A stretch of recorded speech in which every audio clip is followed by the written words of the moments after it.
Sparking like that means you've overheated the piece and you're starting to burn the material. And in this case, it's going to prevent me from getting the weld.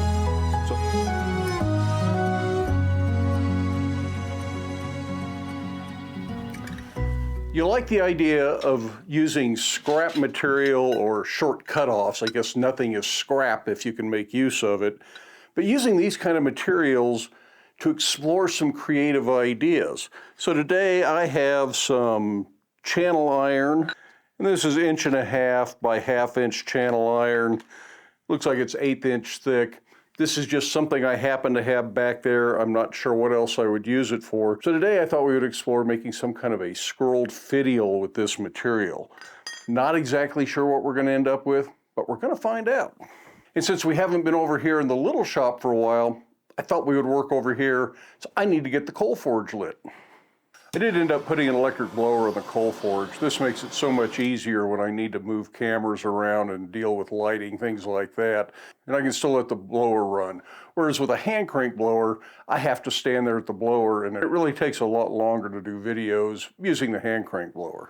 But this electric blower is really loud, so I'm not sure that we'll do much narrating during the video. Now I can turn the blower off as needed, and it just depends on the fuel you're using, whether you need to leave a blower running or not. If you're using pre-made coke, that blower needs to run all the time or the coke goes out. I'm using regular green coal here, converting to coke on the outside of the fire, so that means I can turn the blower off between heats as long as the fire is behaving. Sometimes I'll leave it running because I'm trying to get a hotter fire going for a weld. This project will involve some forge welding.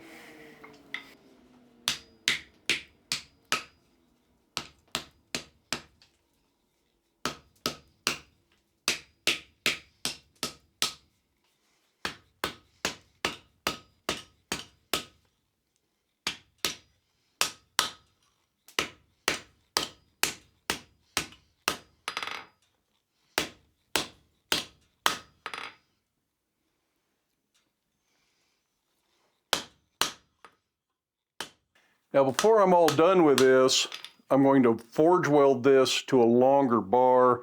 I've got some 3/8 by 3/4 left over from the gate project. So I want to shape this so that it's going to be a good scarf that can forge weld to the end of this. Once that's done, then I've got a handle and I can work on the actual scroll end.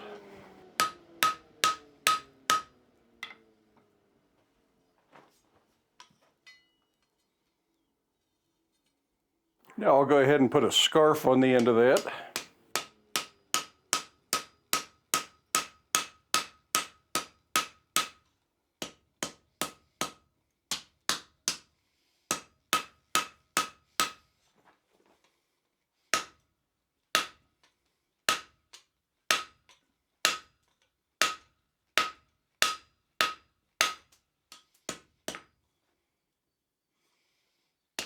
And then the piece that will become the handle will need a scarf.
This style of weld is often referred to as a drop the tongs weld. You have to bring the pieces out of the fire.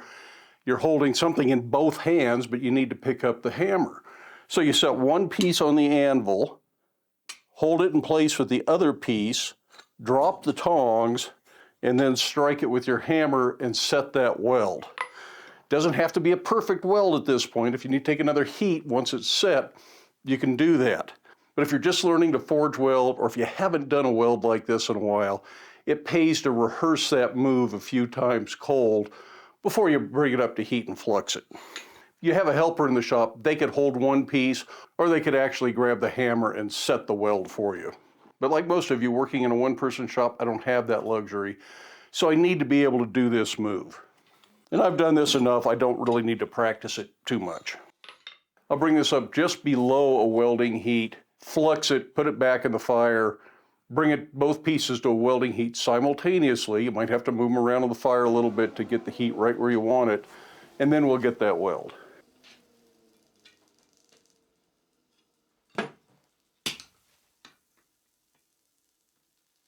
Sparking like that means you've overheated the piece and you're starting to burn the material. And in this case, it's going to prevent me from getting the weld. So I'm going to wire brush, reflux, and hope I've got enough material to do a good job of this. The flux I'm using is iron mountain flux. It has some iron filings in it that makes the pieces a little bit grippier, and they don't slip and slide quite so much when you're trying to make the weld. Borax will work, but it's very slippery and it makes it harder to get a weld of this sort.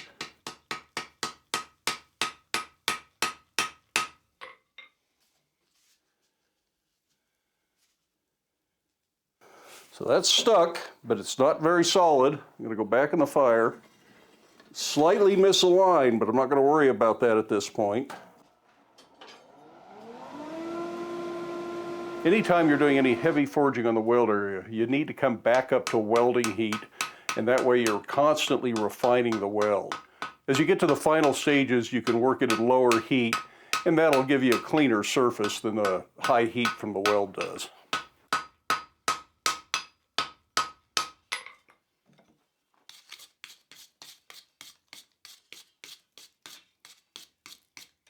That weld's pretty good, but I've got a little bit of a scarf showing right there. One more heat, we can finish refining that area and I can finish our scroll.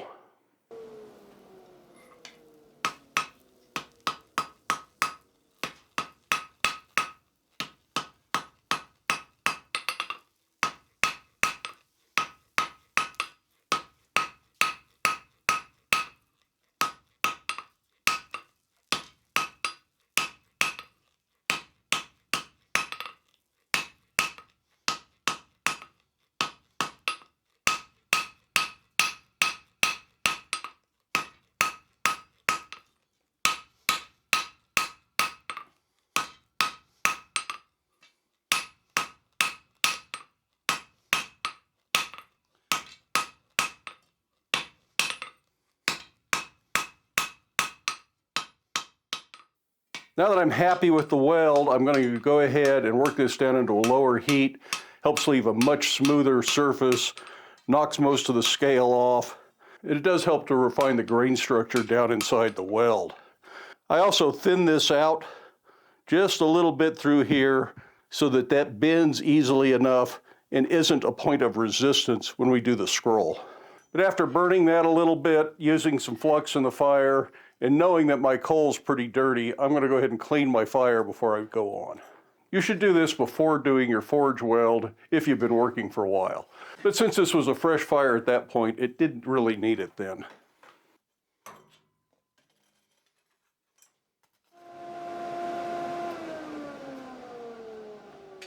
I want to go ahead and collapse the web on this and then taper the sides in, but I want to leave the far end of the scroll full width. I don't want to scrunch the whole thing down any further than I have to get it to look right.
I think taking the time to file the end and give it a little bit of a profile just adds a touch of class to it.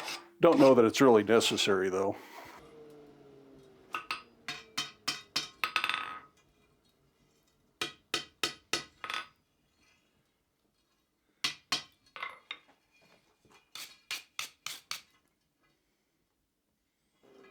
Now, I'm not sure what to expect as I scroll this up, but I'm going to use a rawhide mallet so I don't crush any of the profile, leave this as clean as possible.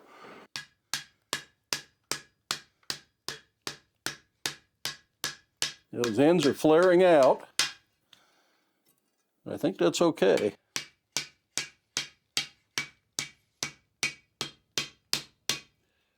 Bring them in a little bit here.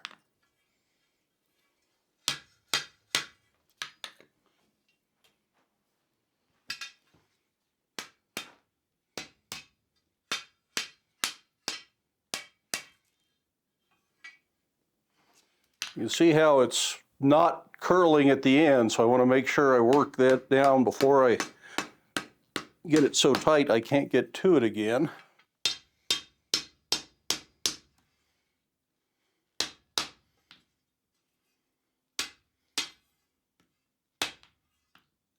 So take any twists out.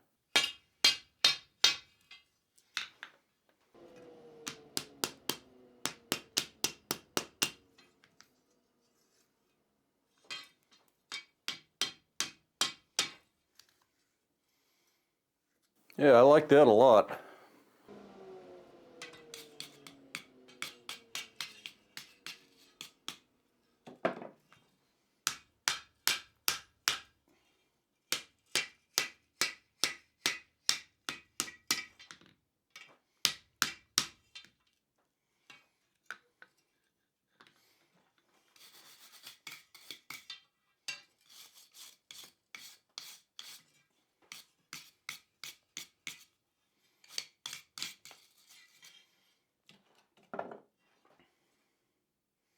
Now before I go any further, I think I want to extend these lines down a little bit so that they're a little bit cleaner of a transition into the solid bar.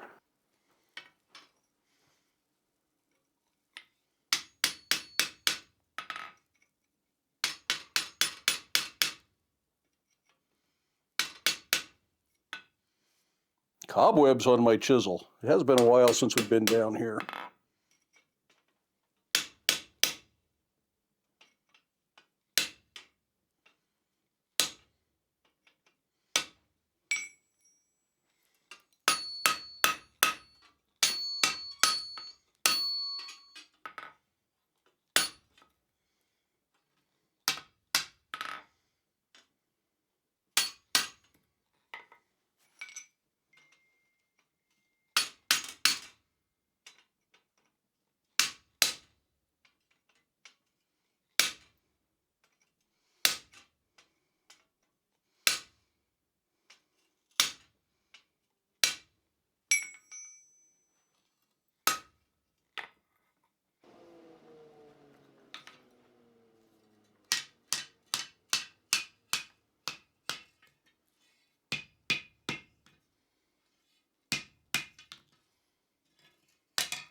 It's getting pretty close to a nice little sample scroll there. I think I'll bend it just a little bit more for good measure.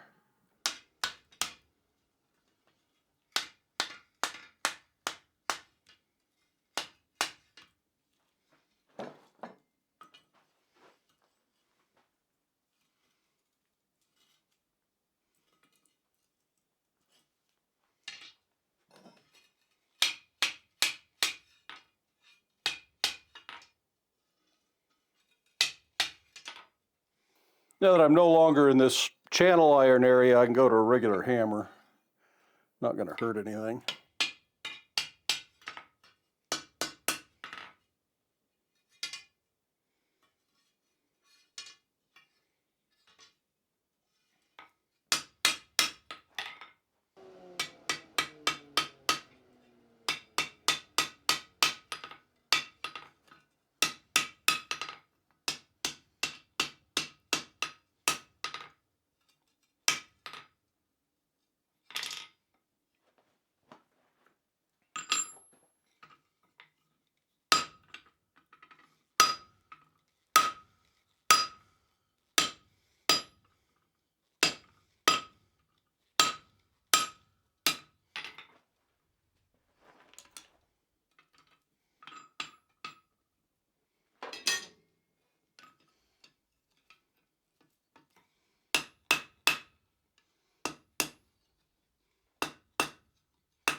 Just want to file down the sharp cut edge so this is pleasant to handle and look at as a sample piece.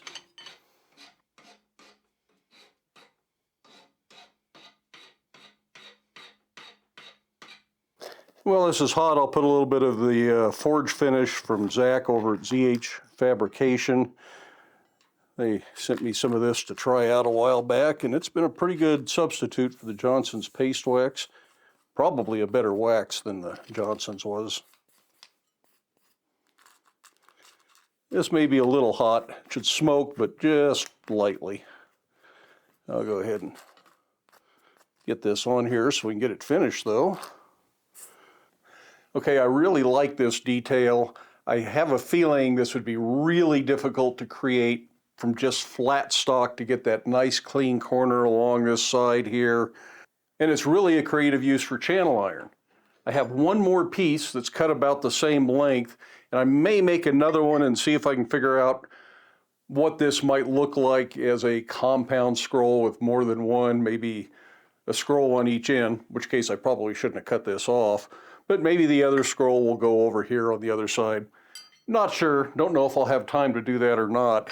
But the other thing I might do is drill holes in both of these, put a piece of baling wire on them so that I know what I use to create this, and this gives me a starting point for that. The only way you find out if this kind of stuff works is to try it. Experiment with some creative ideas, get an idea in your head and you got time, go to the shop, give it a try, see what happens. Sometimes it really works out, sometimes it doesn't work out, but in this case, I think I'm going to have to find an excuse to use this. It would look great on a railing or a gate or a fence or window grill, something like that. And if you got some other ideas of where you would use a scroll like this, leave me a comment down in the comment sections. We can all learn by sharing our ideas. Now, as far as forge welding go, people often ask about flux. As I said, I was using the Iron Mountain flux, got a little bit of iron filings in it. I think it's the ideal flux for something like this. Something like Easy Weld or any of the other commercial flux compounds should work just as well. Borax I don't think is ideal for welds like this, but it will work. It's just going to be a little bit harder to keep the pieces aligned while you're making that drop tong weld. Do you have to use flux on a weld like this? No, you don't. You can weld without flux. Flux just kind of hedges your bets a little bit. It's not magic powder, it's not glue, but it does help clean the material, prevent further oxidation, and prepares the surface for the weld. I've also heard that it slightly lowers the welding temperature. I don't have any way to test that, but the people that I've heard that from know more about this than I do, so I think it's probably a very valid idea. So I pretty much use flux for all my welds, but by all means, try it without flux if you want to. It's worth experimenting with at some point. Now going forward, I think I'm going to try and do some sort of scrap materials project or cut-offs, leftovers.